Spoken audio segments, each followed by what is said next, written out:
Study point आंसू में आपका स्वागत है। हमने कल पार्ट 3 में सहकारिता आंदोलन के बारे में हमने सहकारिता से रिलेटेड संस्थाएं के बारे में चर्चा की थी। तो आज हम पार्ट 4 पढ़ेंगे सहकारिता आंदोलन से रिलेटेड। तो अब सहकारिता आंदोलन पार्ट 4 में हम क्या पढ़ेंगे, सहकारी बैंक के बारे में पढ़ेंगे। तो सहकारी बैंकों को हमने कितने भागों में डिवाइड कर दिया, 2 भागों में डिवाइड कर दिया। एक तो ग्रामीण सहकारी बैंक और दूसरा है शहरी सहकारी बैंक। तो हमने यहाँ पर ग्रामीण सहकारी बैंक और शहरी सहकारी बैंक को हम ये देखेंगे कि ये ग्रामीण सहकारी बैंक है, किस अधिनियम के तहत, कौन से अधिनियम के तहत स्थापित किए गए, किसके अंडर में आते ही है और अब किसके वर्तमान में किसका नियंत्रण है इन बैंकों पर। तो आज इस क्लास में यही चर्चा करने वाले हैं। तो ग्रामीण सहकारी बैंक है, ये किस अधिनियम के तहत स्थापित किए गए, ये राज्य सहकारी समिति अधिनियम के तहत। कौन से, ये सहकारी बैंक राज्य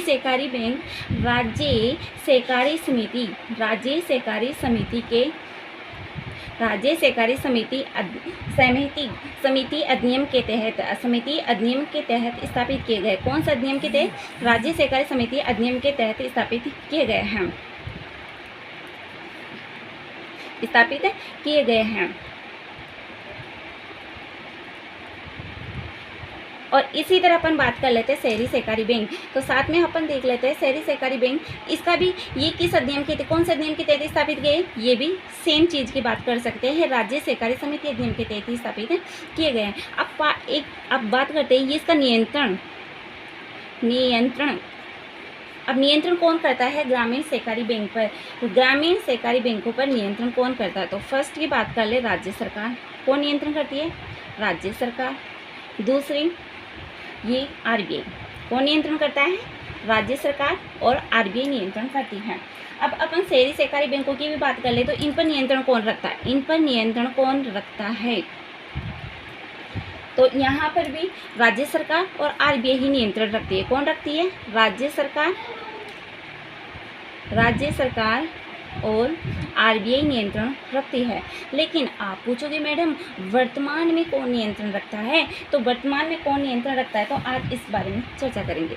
तो यहाँ पर वर्तमान में नियंत्रण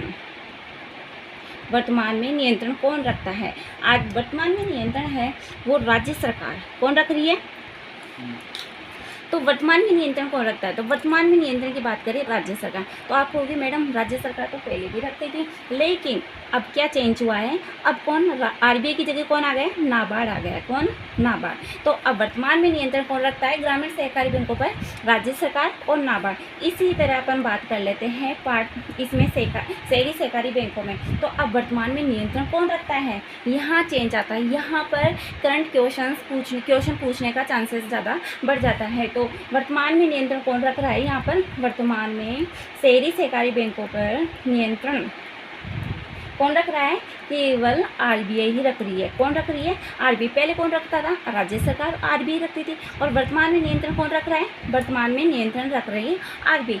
कब से रख रही है, ये कब से रख रही है, ये 20 सितंबर 2020 से। कब से रख रही है, 20 सितंबर 2020 से। तो ये याद करने, आप पूछोगे ये याद करने लायक, हाँ बिल्कुल याद करने लायक है, ये मोस्ट है।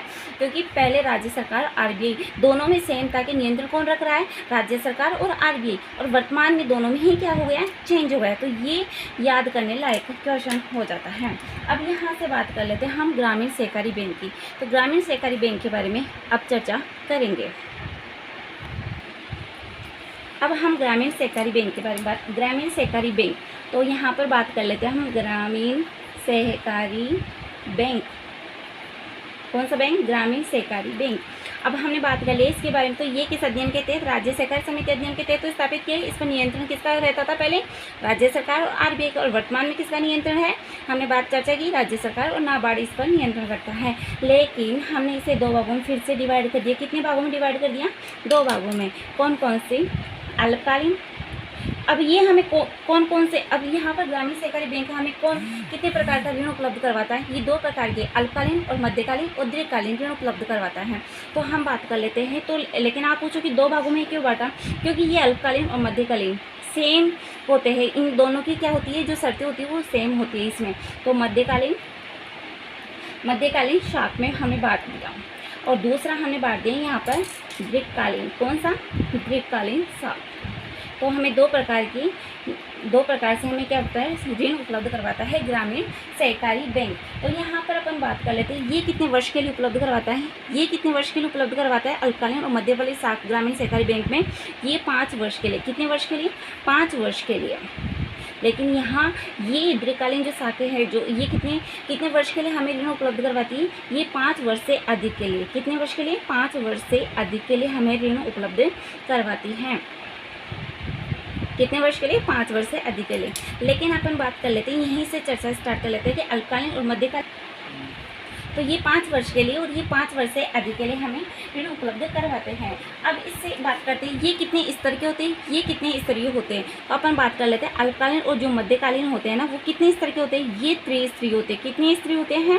त्रिस्तरीय होते हैं, त्रिस्तरीय होते हैं। लेकिन आप बात करोगे कि ये दीर्घकालीन शाखा कितने स्तरीय होते हैं, ये द्विस्तरीय होते हैं। कितने स्तरीय होती हैं? द्विस्तरीय होती है।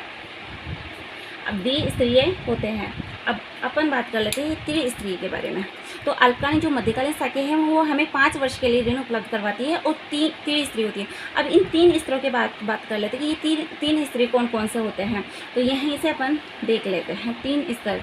तो 3 स्तर होते हैं। एक होता है शीर्ष स्तर पर। कौन से स्तर पर? शीर्ष स्तर पर। दूसरा कौन से स्तर पर होता है? जिला स्तर पर। कौन से स्तर पर? जिला स्तर पर। तीसरा कौन से स्तर पर होता है? प्राथमिक स्तर पर। कौन से स्तर पर? प्राथमिक स्तर पर। ये शीर्ष स्तर होता है, इस पर नियंत्रण कौन रखता है, और इस जिला स्तर होता है वो इस पर नियंत्रण कौन रखता है, और प्राथमिक स्तर होता है इस पर नियंत्रण कौन रखता है। तो अपन इस बारे में चर्चा करेंगे यहाँ पर। तो यहाँ पर कौन नियंत्रण रखता है इस पर, यहाँ से आप अपनी मतलब एक कॉपी में नोट्स भी बना सकते हो इसे, या बार बार आप देखकर मतलब कि इसे समझ सकते हो। तो ये मेरे खुद के बनाए हुए नोट्स हैं। तो ये नियंत्रण कौन रखता है, तो यहाँ से हम देख सकते हैं। और इम्पोर्टेंट है, ये सहकारिता से रिलेटेड क्वेश्चंस पूछ ही लेता है। तो शीर्ष स्तर पर नियंत्रण कौन रखता है? राज्य सहकारी बैंक। कौन नियंत्रण रखता है? राज्य सहकारी बैंक। कौन नियंत्रण रखता है? राज्य सहकारी बैंक। आप पूछोगे जिला स्तर पर कौन नियंत्रण रखता है? ये केंद्रीय कौन रखता है? केंद्रीय सहकारी बैंक रखता है। कौन सा बैंक रखता है? केंद्रीय सहकारी बैंक। लेकिन प्राथमिक स्तर पर कौन नियंत्रण रखता है? प्राथमिक सहकारी बैंक। प्राथमिक सहकारी बैंक।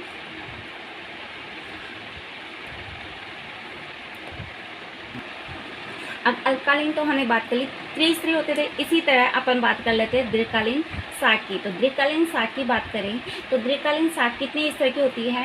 ये 2 स्तर की होती है, 3 स्तर की होती है वैसे तो कौन कौन से स्तर की? शीर्ष स्तर, जिला स्तर, लेकिन प्राथमिक स्तर। लेकिन यहाँ से अपन बात कर लेते हैं, देखो एक बार इसमें लिख लेते हैं अपन कौन से स्तर पर होती है। एक तो शीर्ष स्तर पर होते हैं, एक होती है जिला स्तर पर, और एक होती है प्राथमिक स्तर पर। लेकिन आप कहोगे मैडम आपने तो हमें अभी तो बताया ये तो द्विस्तरीय होते हैं, हमें कन्फ्यूजन में क्यों डाल रहे हो? लेकिन देखो हम कन्फ्यूजन नहीं डाल रहे, लेकिन आपको ये देखना तो पड़ेगा ये शीर्ष स्तर, जिला स्तर, प्राथमिक स्तर। लेकिन यहाँ से इम्पोर्टेंट आ जाता है कि इस पर नियंत्रण तो केवल एक ही पर बैंक रखता है, और इस पर कौन सा नियंत्रण रखता है? केवल एक ही ये नियंत्रण कौन रखता है, यहाँ से चर्चा करते हैं। तो इस पर राजस्थान, तो ये शीर्ष स्तर पर नियंत्रण कौन सा बैंक रखता है? राजस्थान राज्य सहकारी भूमि विकास बैंक। कौन सा? राजस्थान राज्य सहकारी भूमि विकास बैंक इस पर नियंत्रण रखता है। लेकिन आप बात करोगे जिला स्तर और प्राथमिक स्तर पर नियंत्रण कौन रखता है? ये प्राथमिक सहकारी भूमि विकास बैंक। कौन नियंत्रण रखता है? प्राथमिक सहकारी भूमि विकास बैंक। भूमि विकास बैंक नियंत्रण रखता है। अब यहाँ से हमने बात की अल्पकालीन और दीर्घकालीन शाखाओं के बारे में हमने चर्चा कर ली। अब इनके मतलब की थ्योरी के रूप में हम कल के क्लास नंबर 5 में इसके बारे में चर्चा करेंगे।